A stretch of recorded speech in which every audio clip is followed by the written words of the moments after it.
Et propose une réduction de peine pour les détenus qui prennent la décision d'arrêter de fumer. C'est la proposition de Jean-Jacques Flahaux qui est avec nous ce matin dans C'est vous qui le dites. Bonjour. Oui, bonjour. Vous êtes député fédéral et maire et on découvre cette proposition dans les journaux du groupe Sud Presse ce matin.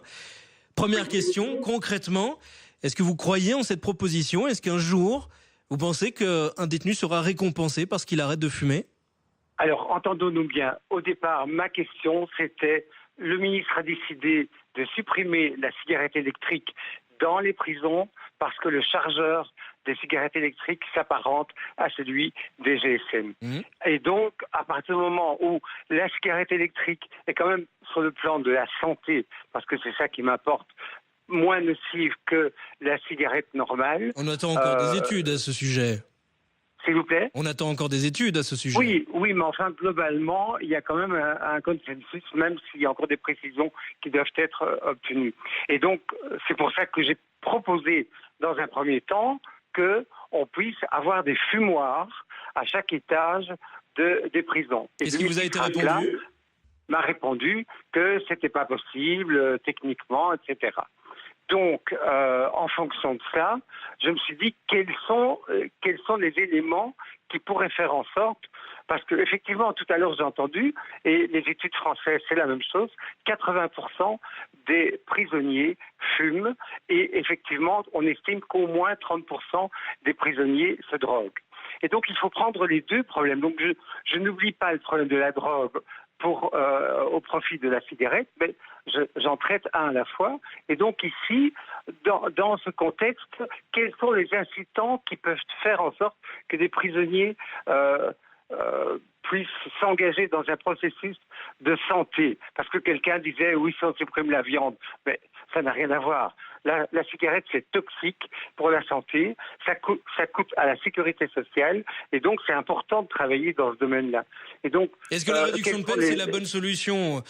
Puisque j'ai entendu plusieurs fois dans la conversation ce matin que ça n'a aucun rapport entre la peine et le fait d'arrêter de fumer. Il n'y a pas de rapport entre les deux.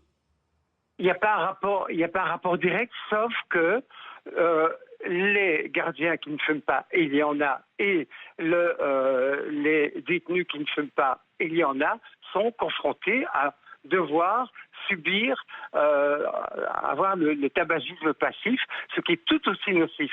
Et ça, je ne peux pas l'accepter pour des raisons de santé. Ce n'est pas acceptable alors qu'on fait des efforts dans les restaurants, les cafés, etc.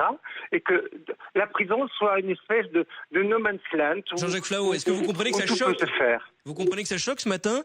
Sur tous les appels que j'ai eus, et c'est pas un filtre choisi au standard, sur tous les appels que nous avons reçus, une seule personne était d'accord. Oui, mais je veux bien dire...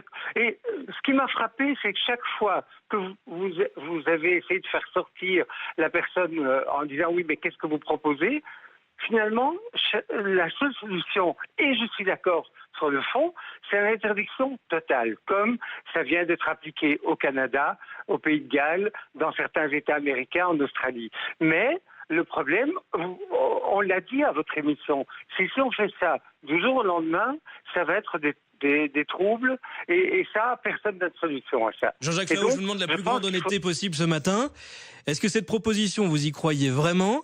Ou c'est pour mettre le problème sur la table aujourd'hui ? Alors, en tout cas, où je suis déjà extrêmement content, c'est que grâce à ça, on a mis ce problème qui était dont on ne voulait pas parler, sur la table. C'était ce que vous visiez ?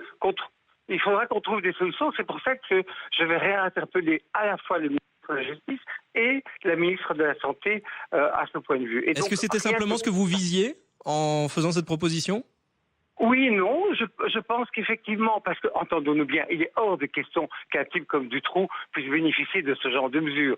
Ça doit être pour des peines, entre guillemets, pas très importantes.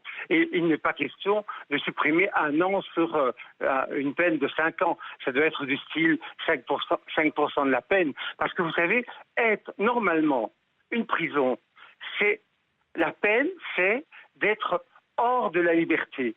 Et il ne faut pas que la peine, en plus, soit qu'on soit obligé de subir le tabagisme. Et c'est là-dessus que nous terminerons notre échange ce matin. Merci Jean-Jacques Flahaux pour vos précisions et vos réponses.